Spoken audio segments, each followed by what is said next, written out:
Hello everyone, কেমন আছেন সবাই? আশা করছি সবাই খুব ভালো আছেন আর সুস্থ আছেন। কিন্তু আমি একদম ভালো নেই বন্ধুরা। কেন ভালো নেই সে তো আপনাদের সাথে শেয়ার করবই। আর আজ 9 দিনের দশা হয়েছে ঠাকুমার, আর আজকে আমি পড়ে গিয়ে কি করেছি দেখুন। হাতটা মানে ফুলে আছে, খুব দেখাতে পারছি না। তো সবে হসপিটাল থেকে ফিরলাম। আমাদের এখানে যে বারুইপুর মহকুমা হসপিটাল আছে ওখানে ডক্টর দেখাতে গেছিলাম, কিন্তু ওরা দেখেছে, ট্রান্সফার করেছে আমাকে। এখনও হাতের চিকিৎসা শুরু হয়নি, শুধু একটা পেনকিলার ইঞ্জেকশানই দিয়েছে, এখনও কোনো চিকিৎসা হয়নি।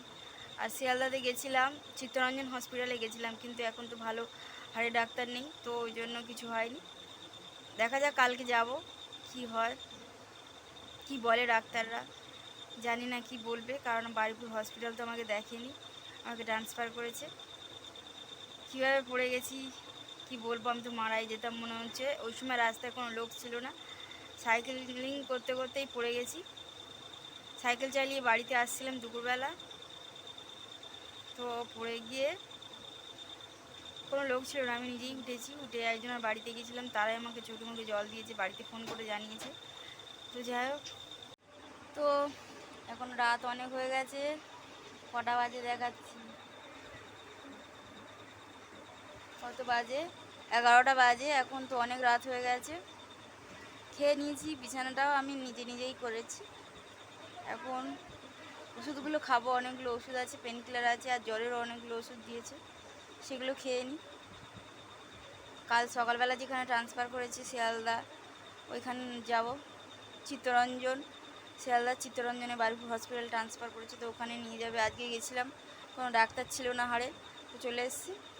এখন ওষুধগুলো খাবো, আর বিছানা আমার করা হয়ে গেছে, খেয়ে পড়বো কাল সকাল সকাল উঠে।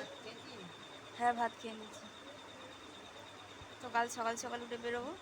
আর এই যে দেখুন, আমার ওষুধ নিয়ে বসে আছি, এখনও খাইনি, জলের বোতল। আর এই হচ্ছে আমার হাতের কন্ডিশান। তো হাসি আসছে, কারণ বিকাল 5টায় আমাকে পেন কিলার ইঞ্জেকশান দিয়েছে। দুপুর 2টোর সময় অ্যাক্সিডেন্টটা হয়েছে আমার, তো 5টা পর্যন্ত আমি অনেক যন্ত্রণায় কষ্ট পেয়েছি।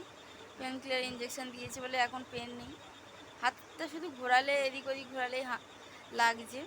তো আবার পেন কিলার ওষুধ খেয়ে নেবো, আগে পেন কিলার ইঞ্জেকশান দিয়েছিল, এখন ওষুধ খেয়ে নেবো। তো আর মনে হচ্ছে রাতে অসুবিধা হবে না, সকালবেলা উঠে যাব। এখন মনে হচ্ছে অনেক দিনের ধাক্কা, অনেক দিন তো আমাকে এক হাতেই কাজকর্ম করতে হবে, কিছু করার নেই। আর এভাবেই আমার হাতটা গলায় ঝুলবে অনেক দিন, তা আন্দাজ করা যাচ্ছে। তো যাই হোক, আজকে আমার ঠাকুমার 9 দিনের কাজ হয়েছে, সবে দশা হয়েছে। এখন কালকে তো না, কালকে না, ঘাট শ্রাদ্ধ আঁচপানা এই 3টে বাকি ছিল, তবে কিছু করার নেই।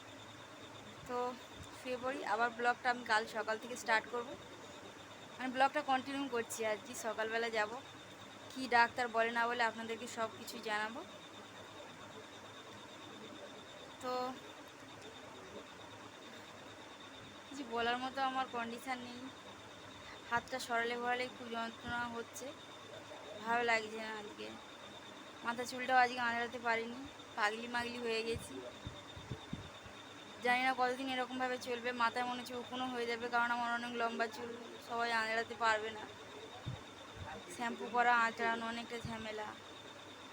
কোনো একটা মানে কোথায় লেগেছে, কি হয়েছে না হয়েছে, আমি কাল সকালে অবশ্যই ভিডিও করে দেখাবো আপনাদেরকে।